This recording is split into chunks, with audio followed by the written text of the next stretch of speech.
Kanda. Apa benda ni? Assalamualaikum. Hi guys.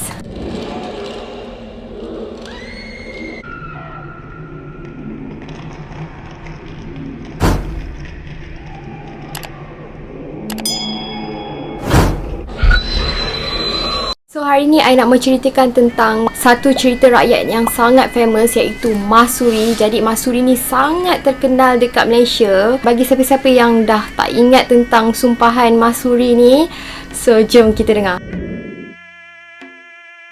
Jadi kisah Mahsuri ni berlaku semasa zaman pemerintahan Sultan Abdullah Mukarram Shah III. Jadi ayah Mahsuri bernama Pandak Maya, manakala ibunya bernama Endah Alang ataupun lebih dikenali sebagai Mak Yah. Jadi Pandak Maya dan juga Mak Yah ni telah berhijrah di Tongkar, selatan Thailand, dan kemudiannya mereka berpindah ke Langkapuri, iaitu sekarang dikenali sebagai Langkawi. Jadi pasangan ni walaupun mereka sudah lama berkahwin, tetapi mereka masih tidak dikurniakan zuriat. Jadi pada suatu hari, masa Pandak Maya ni tengah berehat dekat sebuah pondok selepas dia mengerjakan sawah dia ada terjumpa kerak nasi tau. Dan kerak nasi ni dianggap ajaib sebab dia ada mengeluarkan seakan-akan seperti bunyi seorang bayi yang sedang menangis.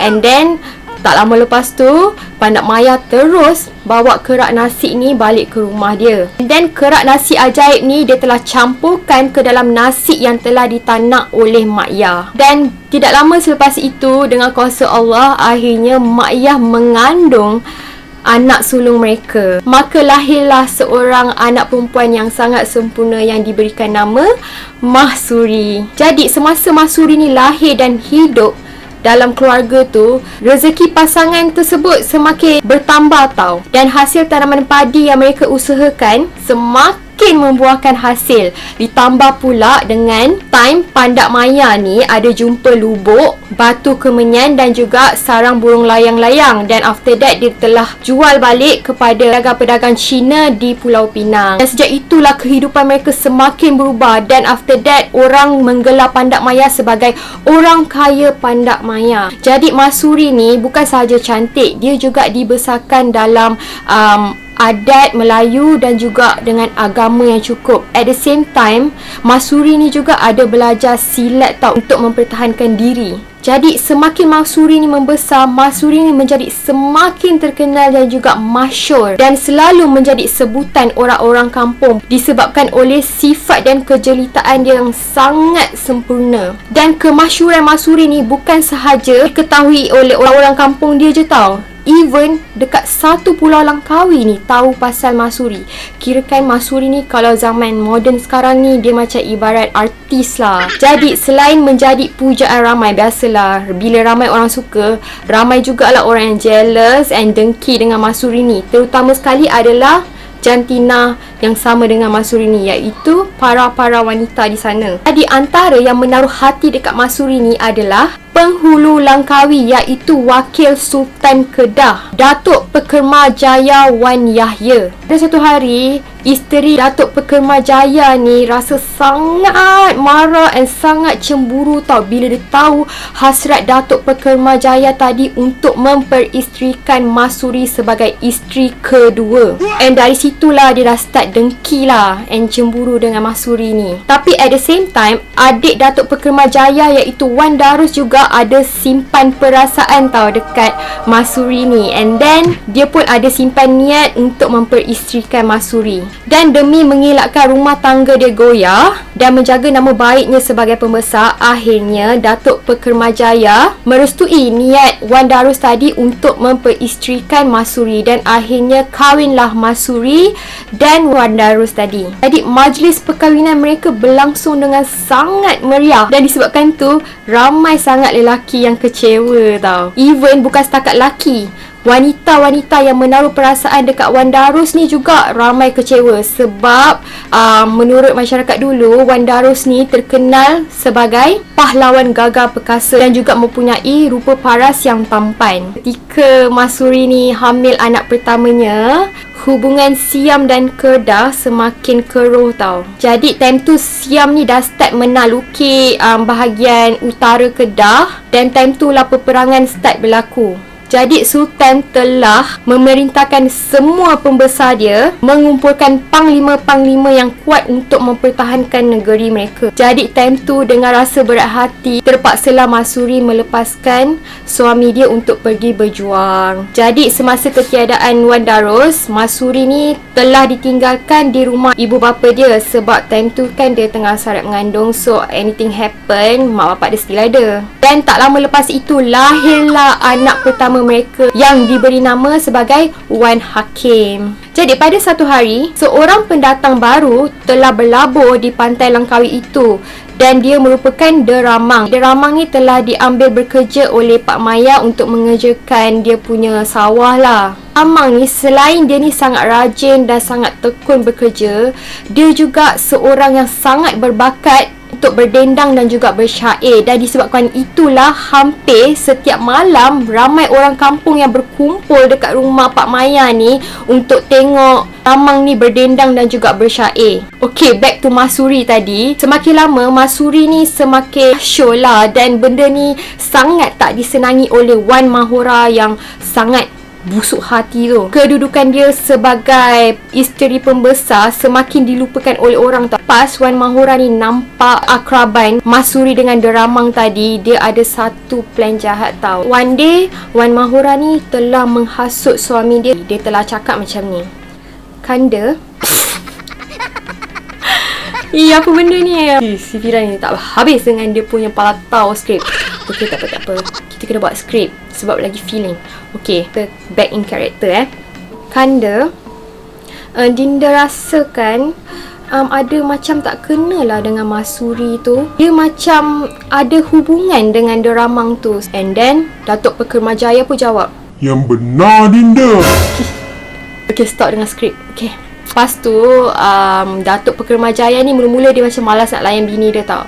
Tapi bila hari-hari orang keep on hasut laki dia, at last Datuk Pekermajaya ni, okay lah, fine, dia layankan bini dia. Dia kata okay, dia akan tengok and perhatikan Masyuri. Di akhirnya rancangan Wan Mahora tadi berjaya apabila kebetulan pula pada suatu hari, time Datuk Pekermajaya ni tengah perhatikan gerak-geri Masyuri, dia ada ternampak Deramang masuk ke dalam rumah Masyuri tu. And dia tanpa siasat dengan lebih teliti lagi, dia terus tuduh yang Masyuri ni ada hubungan sulit dengan Deramang. Padahal sebenarnya Deramang tu pergi rumah Masyuri sebab dia nak jaga anak Masyuri ni yang Wan Hakim tu. And time tu si Masyuri tu dekat Bendang. Jadi tanpa buang masa lagi, Datuk Pekermajaya telah mengarahkan orang-orang dia, iaitu Panglima Hitam, untuk menangkap Masyuri. Dan selepas itu, tanpa belas kasihan, Masyuri telah diseret ke balai adat, iaitu sebuah tempat yang bernama Padang Mat Sirat, untuk diadili bersama Deramang tadi. Dan tanpa diberi peluang untuk membela diri, Masyuri dan juga Deramang akhirnya telah dijatuhkan hukuman mati. And Wan Mahora apa lagi, dia puas hatilah dengan keputusan tu. Dan ibu bapa Masyuri tadi, iaitu Pandak Maya dan juga Mak Ya tadi, bila dia dengar je tentang keputusan tu, diorang terus terkejut tau. And mereka terus menawarkan segala harta kekayaan mereka bagi menyelamatkan puteri mereka satu-satunya tu. Tapi malangnya, tawaran mereka ditolak habis-habisan oleh Datuk Pekermajaya. Sebab kata Datuk Pekermajaya, dosa yang telah dibuat oleh Masyuri itu tidak boleh diampunkan langsung. Jadi Masyuri ni telah dibawa ke tempat hukuman dan diikat di sebatang pokok. Orang ramai dan orang kampung pun telah datang ke rumah dekat tempat tu untuk saksikan hukuman yang bakal dihadapi oleh Masyuri. And at the same time, diorang pun terkejut, tak sangka macam mana benda ni boleh terjadi dekat Masyuri. And time tu Deramang ni cuba untuk mempertahankan diri and menentang tau. Tapi kesian sangat guys, bila Deramang ni akhirnya dibunuh tanpa belas kasihan oleh mereka. Dan selepas itu giliran Masyuri pula. First, sebatang tombak telah ditikam ke badan Masyuri. Tapi yang lebih mengejutkan sekali, dengan kuasa Allah SWT, tombak tersebut tidak dapat langsung menembusi tubuh Masuri, even tak ada luka langsung.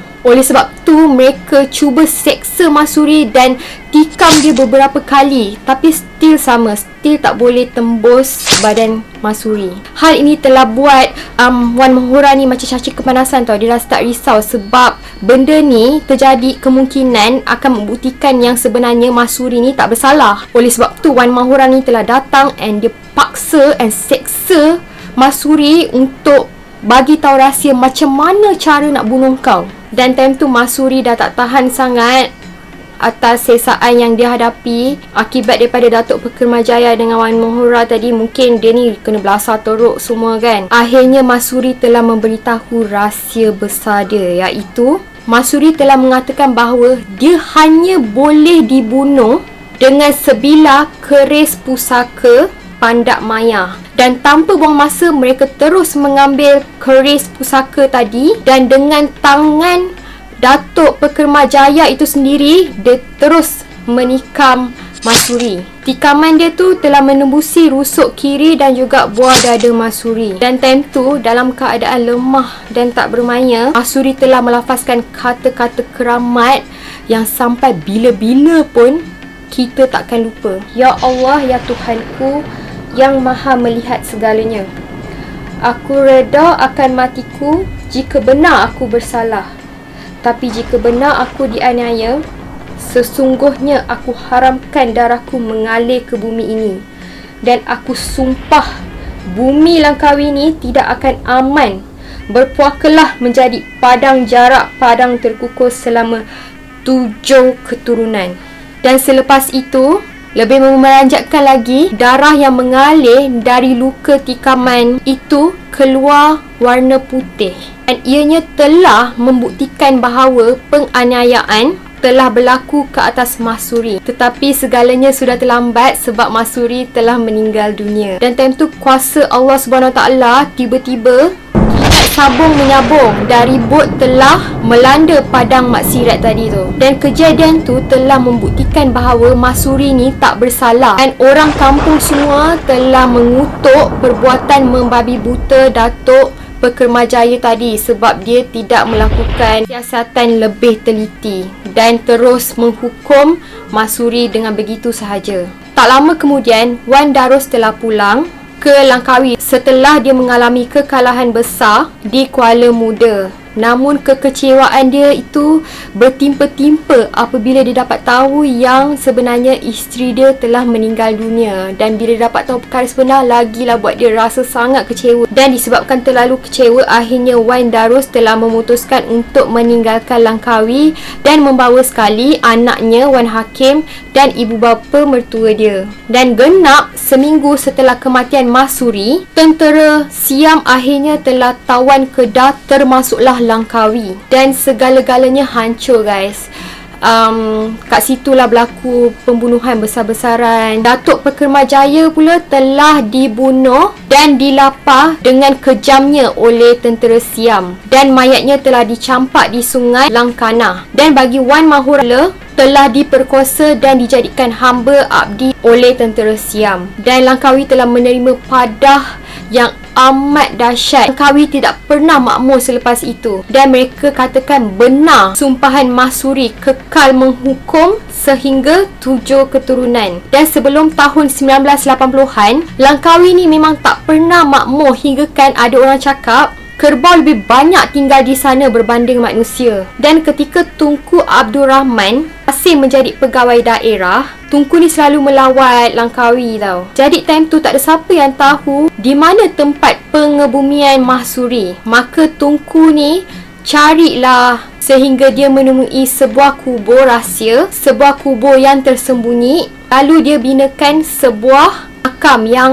sampai sekarang dikenali sebagai makam Masuri. So thank you so much kepada siapa-siapa yang dah tengok video ni. I harap you dapat info lah. Ini pun one of knowledge juga kan. So I harap I dapat knowledge, you guys pun dapat knowledge. So jangan lupa like video ni, and thank you so much. Jangan lupa subscribe, and see you again.